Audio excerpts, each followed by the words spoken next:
এক গ্রামে রনি নামে এক মজার ছেলে ছিল। রনি খুব অলস ছিল, কিন্তু নিজেকে খুব বুদ্ধিমান মনে করত। একদিন রনি বাজারে গেল গরু কিনতে। বাজারে গিয়ে সে এক লোককে দেখল। লোকটা একটা মোটা গরু নিয়ে দাঁড়িয়ে আছে। লোকটা বলল, এই গরু কিন্তু খুব বুদ্ধিমান। রনি অবাক হয়ে বলল, কিভাবে বুদ্ধিমান? লোকটা বলল, আপনি যদি বলেন স্কুল, তাহলে এই গরু স্কুলের সামনে যাবে। আর যদি বলেন বাজার, তাহলে বাজারে যাবে উ। রনি মনে মনে ভাবল, ওয়াও, এমন গরু থাকলে তো আমার অনেক কাজ সহজ হয়ে যাবে। রনি বেশি কিছু না ভেবে গরুটা কিনে ফেল। পরের দিন সকালে রনি গরুকে নিয়ে বের হল। সে গরুর দিকে তাকিয়ে বলল, চল বাজার। কিন্তু গরু একটুও নড়ল না। রনি আবার বলল, চল স্কুল। তবুও গরু একই জায়গায় দাঁড়িয়ে রইল। রনি খুব রেগে গেল। সে সঙ্গে সঙ্গে গরুর মালিককে ফোন করল।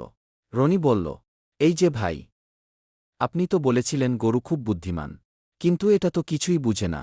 ওপাশ থেকে লোকটা হাসতে হাসতে বলল, আপনি কি আগে দয়া করে বলছেন? রনি তখন গরুর দিকে তাকিয়ে বলল, দয়া করে বাজারে চল উই। কিন্তু গরু তখনও নড়ল না। রনি বিরক্ত হয়ে বলল, এই গরু তো একদম আমার মতো, কিছুই করতে চায় না। এটা